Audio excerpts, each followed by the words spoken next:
here to make a new type of news. New insights, new styles, new topics every day. Wait, Walter, why are you sitting there? You're sitting in the wrong side of the studio. Producer On, we need to turn the music off for a second. We have to do the opening again because you're sitting clearly in the wrong side of the studio. This is where analytical, smart people sit. That's exactly right, Hyun, and that's why I am here today. Can you not see the confidence I have? This is the smart seat, and therefore I have, dressed quite smart today. With your little glasses. Guys, we have a smart people seat? What is this seat? What is this seat? The silly petty seat, I think. You were in this seat on Monday. That's true. Yes, anyway, let's start the music. I've gained this new kind of confidence. New eyesight, new hair. Just next person. I guess I'll have to do Walter's opening then. G'day mates, my name is Walter Lee and we are News Generation. All right, we're seeing a new combination here, but we're here to make news just for you. It's March 15th here in Seoul. I'm Shin-Yoon, and this is News Generation, where we make the news at Arirang's very own open studio. Every morning, we'll discuss the top issues and latest current affairs affecting people in their 20s and 30s. Joining me in the studio is Walter Lee. Good morning. And Niall Song. Hi, everyone. Now, both are here to speak on behalf of those in their 20s and 30s. Let's start with the news feed. Every day, we make a news feed that looks at which hashtags and news items have been trending on social media over the past 24 hours. The first hashtag is 69 hours. Last week, the Labor Ministry in Korea said it was considering changing the maximum amount of hours people can work per week from 52 to 69. But President Yoon Suk-yeol on Tuesday instructed officials to review their promised reform and see what exactly needs more work by hearing from the younger generation. President Yoon specifically said the government should listen closely to the various opinions of Gen MZ workers, which refers to Millennials and Gen Z. The second hashtag is wedding money. A post regarding wedding money went viral on social media. Here in Korea, people give out 축의금 or money envelopes to newlyweds at weddings. The person who uploaded the post said that he was surprised by how his junior colleague delivered his money gift to their other colleague who was to tie the knot. Because this person couldn't go to the wedding in person, he had sent over around $76 of cash to his colleague, but he later found out that the newlyweds only received $75. The person who delivered the money gift for him apparently took $1 off, considering the ATM withdrawal fee, and this drew arguments on social media. Some said this was a typical move made by kids these days who are quite too nitpicky, and some said the person who can't make it to the wedding should be considerate enough to have sent the ATM withdrawal fee in the first place. Now, the third hashtag is visas. China said it would reopen its borders to foreign tourists for the first time in 3 years since the pandemic. From Wednesday, Beijing will restore the issuance of all types of visas. Now, we're going to use this time to dig a bit deeper into the first hashtag, 69 hours. Working overtime is sadly the norm here in Korea. As of 2021, South Koreans worked 199 hours more than the OECD average. The government tried to tame this overworking culture 5 years ago by introducing the 52-hour work week. Companies would automatically shut down their office computers after 6, but the Labor Ministry said the weekly limit made it difficult for companies and workers to choose their working hours. That's why they've been trying to expand the maximum overtime per week to 69 hours instead and allow employers to count their overtime on a monthly, quarterly, or yearly basis. However, this new proposed plan has received backlash, with many labor unions criticizing it to be toxic and even dangerous as it poses health concerns. Allowing a maximum 69 hours a week is nearly twice as much as France's 35-hour week, and the government argues that this new plan will allow workers to allocate their overtime in busy periods, hence allow more paid days off. But youngsters are quite doubtful about this. Some said it was hard to leave work early or go for paid days off even under the 52-hour week because they were afraid of what their boss would think. So the new plan has definitely received a lot of backlash, which prompted the government to actively hear the opinions of workers, specifically Millennials and Gen Z, who would most be affected as they take up a big portion of the workforce. So here in the studio, why don't you guys speak on behalf of our new generation and share your honest opinion for the government to hear your opinions out, starting with Nal. I mean, I'm not that great at math, but considering the amount of work that they said for 69 hours, if you divide that into a 6-day week even, it's like 11.5 hours per day. Right. Who wants to work that much? And I think the whole problem with this is that in theory it should work, but we're already struggling with this whole 52-hour week thing, and people are already working overtime. So allowing more time is not going to help. Where's that going to end? People are just going to work endless times. So it's going to exacerbate the overworking culture. Sure. And what are your thoughts, Walter? Yeah, so I definitely agree that a lot of people who say that they need to work, let's say, more than 54 hours at work, also tend to take work at home. So you're actually increasing your workload at home as well. If you're doing 69 hours in the office, you're probably doing at least 10 to 15 more at home. So we're not going to have a good work-life balance if this is continually raising. I hope this was a good forum for the president and the government to hear Yes. what millennials had to say about this new policy. All right, let's wrap up our newsfeed for this Wednesday and move on to our main discussion for today. Have you ever been to a cafe in Korea? Then you might have also seen someone just staying there for hours and hours on their laptops, studying or preparing for a job interview. We have a special term for these types of customers. Take a look at the screen to find out. cagongjok. It's a combination of the words cafe, study, and tribe in Korean. Basically, it refers to people who order a cup of coffee, then study at a single cafe for hours and hours. Ever since COVID-19 has been relatively tamed and more universities have opened their campuses back up to students, the number of cagongjok has skyrocketed. Experts also say this is due to rising living costs. To prevent pricey electricity bills at home, cagongjok are using resources at the cafe, like electricity and Wi-Fi. Paying a cup of coffee just to stay at one place and study for hours is definitely a cost-efficient option for many youngsters who want to study. But it's the opposite for cafe owners. That's why local news outlets have been reporting some clever ways cafe owners are trying to get rid of these cagongjok. Some turned on loud music or intentionally got rid of plugs. Today, NewsGen looks at 3 questions. 1. How common is cagongjok in Korea? 2. What does the younger generation think about these cagongjok customers? Do they think it's bothering someone's business, or do they think it's a right of the customer? 3. What's it like abroad? Ever since we've seen most COVID-19 regulations get lifted, more and more cafes are dealing with cagongjok or even cagongjok.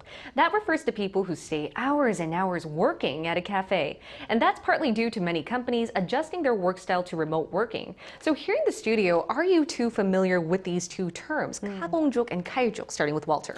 So yes, I am familiar. I'm more of a cagongjok because I do my work at a cafe. I'm a freelancer like a lot of other panelists here, and I don't have an office. So I guess the cafe is my office now. I think if you are a good customer who takes up the right amount of seats, there's not a problem. Like there are many other problems as well that are associated with people like me, but people go there all the time to do other things like talking too long or studying or sleeping. But yes, I am one of those people. All right, so you're a cagongjok. What about you, Niall? You know, I mostly just go to cafes to talk with my friends. Like Walter said, I just go there to interact with people, but I don't really go there for, working or studying anything because I don't know, maybe he focuses better in cafes, but I need to have my work set up that's at home and, all the noise blocked out and nobody else there because I can't focus when there's other noise going around me. But, the work environment for my back support, and that's perfect. So I never waste money on it. All right. So, Walter, do you think these types of cagongjok or customers are burdening cafe owners? I mean, there are literal study cafes where you can pay money to go to a cafe-like setting where you just study, right? But nevertheless, cagongjok or cagongjok like yourself choose to go to actual cafes when some other people go there for a quick chat. So do you think working or studying at a cafe for hours should be nobody else's business, but solely up to the customer? I believe so. No, I really don't see the difference from people who are talking, who are creating noise and disrupting my workflow, than to people who are studying, being quiet and, just looking lovely anyway. But if you were to be a good customer who does the right things, I really don't see a massive problem. I understand that example, as we mentioned in the video, it does hike up their electricity bills. However, I think that they still have enough revenue coming in. I'm not an owner of a cafe, so I'm sure a bit later our cafe expert will maybe scold me for that. Right. But yes, like you said, there are other cafes as well, such as study cafes, sumyeong cafes, or sleep cafes. I don't usually go to those though. Why not? Because I need that white noise in the background. When I went to a study cafe, I was more disturbed that it was so quiet I couldn't concentrate because of the quietness. You really need that background noise. Two different people in the world, and I'm not like that. Yeah, yeah. Then what are you like? Yeah, I need the complete silence. I need people to not be there and just me in my own space. And, let's defend the business people's perspective. They're losing money on your 1 cup of coffee that you buy. You sit there for 7 hours. I've read somewhere that some people have hit a record of 17 hours at a 24-hour cafe. 17 ridiculous, hours with a cup of coffee? 1 cup of coffee, which is like, what, $4 to $6? It's not that much money, and it's a net loss. They're just sitting there losing money because you're sitting there, and they take the 4 people seats. You never take the 1-person seats because you need your laptop, you need your chargers, you need your extension cords, which is another thing. We talked about electricity bills. You're just sucking up their resources, and electricity bills went up. It was like a 9.8 increase. Right. Yeah, but then, I'm guessing the cafe owners feel like it's maybe 20 to 30% increase with all your little things, the phone chargers, laptop chargers, and it's just not considerate. Right, and that's why a lot of cafe owners are thinking of innovative ways to, get these customers out of their cafe. What are some? Some of them are kind of entertaining. Not to say that this problem isn't serious because it's their job, but some places have signs that say, "Oh, please do not study here," or like just get 1 drink per person at least. I've heard that some people go in 3 people and then get 1 drink. Like, come on, And then this one was my favorite. They play loud music, and it's called 수능 금지곡 in Korea, which is like you should not play these songs during exam week because it will get stuck in your head and you will not be able to focus on anything. Songs like Shiny's Ring Ding Dong, like ling ding dong, ling ding dong, ling ding ding ding ding ding. Yeah, like sorry, things like that. So they would play that so you can't focus. And so addictive. It's like an unspoken message of leave. Right. Yeah. So there's that, and then no power outlets. Your laptop, your computer, they will run out of battery at some point. So, these are some smart ways to do it. Right, and as a cagongjok, carirang yourself, Walter, are there any things that these customers should keep in mind not to have the reputation of a bad cagongjok? Right, so I've also worked in the customer service industry before, so I try my best not to be a bad customer. So these are some of the steps I take in order to be a good customer, therefore maybe not being seen or looked down upon. So I always first try to find a large cafe. Good. Therefore, I'm not really singled out, and there usually is enough space for everybody at that point. I'm always very super polite when I talk to the barista or the person who's serving me. Hello, I will stay here for 7 hours straight with 1 cup of coffee. I plan to take up your space for a very long time today. But cut me some slack, I'm a regular. Please, because I'm nice. Exactly. I try to sit, like the seat problem is a problem because I also think so. I try to get, a 2-seater, obviously. If there's a 1-seater, it's fine with me as well, but I do need the power outlets. Yeah. Every 2 to 3 hours, I do try and buy food or drink. Oh, that's good. Not because of them, because I'm hungry. Oh, I'm hungry. I'm like a baby. I should eat every 2 to 3 hours. And I try not to take up too much space. For example, if I have a 2-seater and my bag is taking up the seat, I will take my bag off and then give it to someone else. I love what you said, Niall. It works either way, but I think it's whether you're hungry or you're doing it out of politeness. Exactly. I think it's good because then it wouldn't burden the cafe owners too much when it comes to finance, right? I hope so. All right. Now, apart from the suggestions you made, Walter, I think it'd be nice to hear from an actual cafe owner. Let's see what this cafe owner had to say on today's discussion topic and whether he can provide some solid guidelines to cagongjok.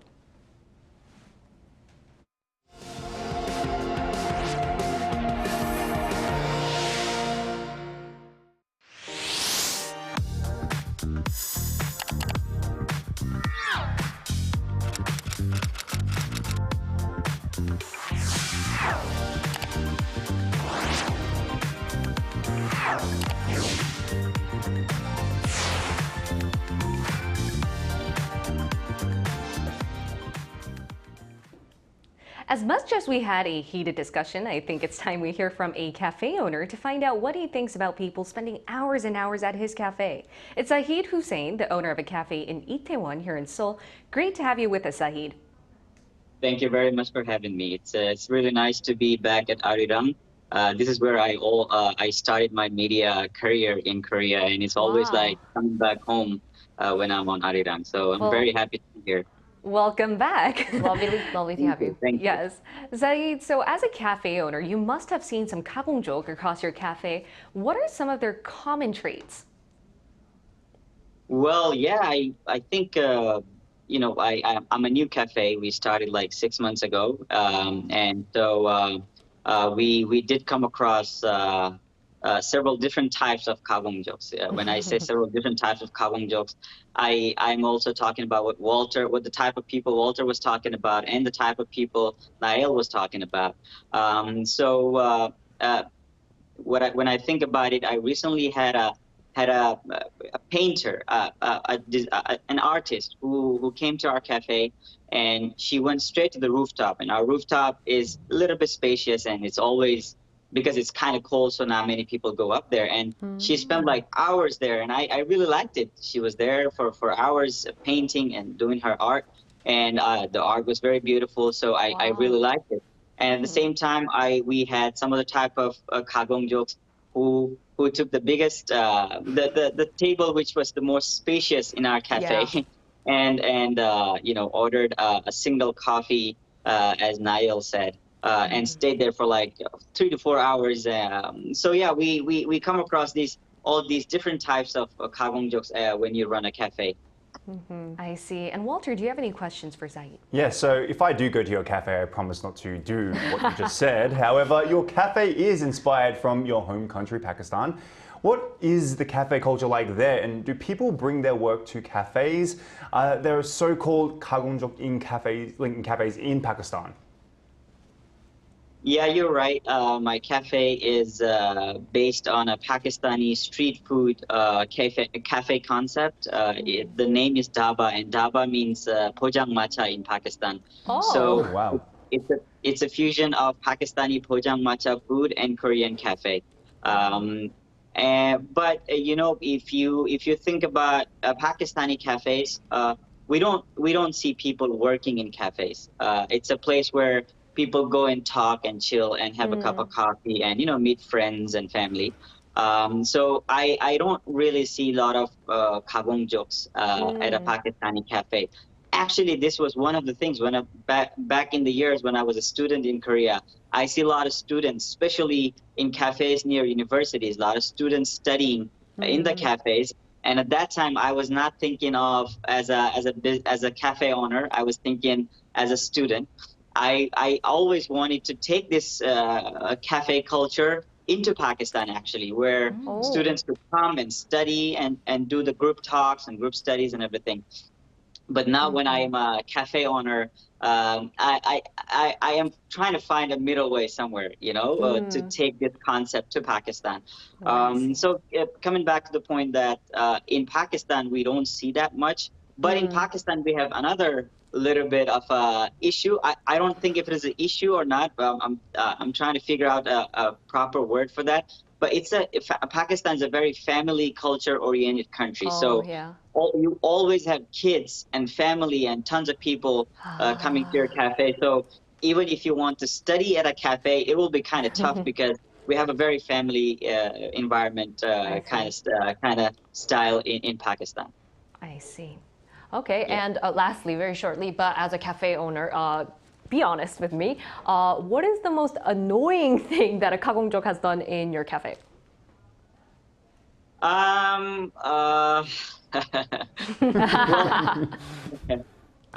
We would love to have hungry customers like Walter, who come there and he's the best. Because I cannot represent all the cafes, and I cannot especially represent the big cafes. Our cafe is a small cafe. In cafes like ours, we need several rounds of sales going through during the day.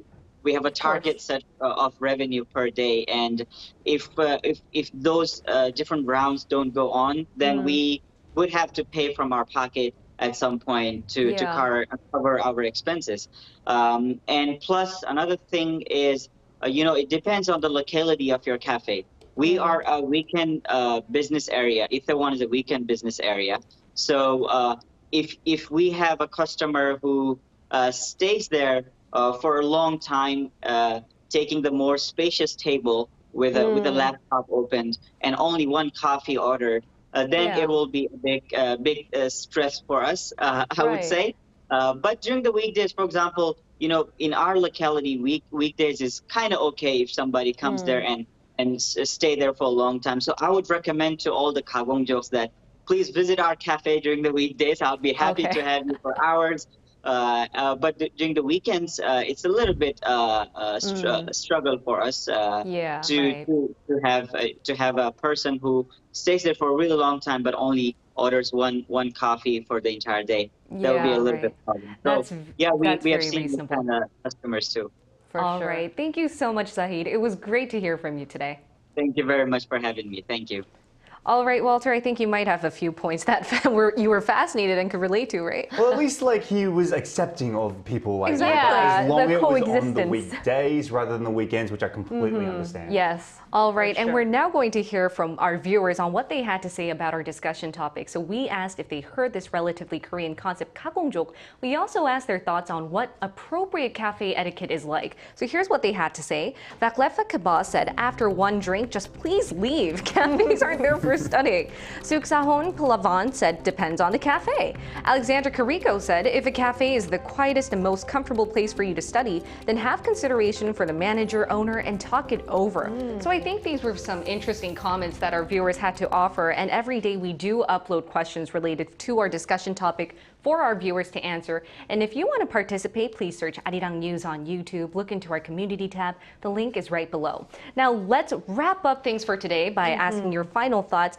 So Niall, what do you think we can do to solve the conflict between cagongjok and cafe owners? I think it's all about etiquette, and you just got to be considerate of the business owners. And we heard from, Zahid today, and it was just great input. But, be like Walter, be hungry, keep eating, and you know what? They'll love to have you. If you stay there for 10 hours and order every 2 hours, they'll love you. They'll say, please come study every day. Yeah, and I think as Zahid mentioned, it's really worth noting to go during the weekdays when it's not too busy. Prevent the busiest times. All right, and we'll be here every day from 9:30 a.m. to 10 a.m. Korea time, bringing you the topics that young people are talking about.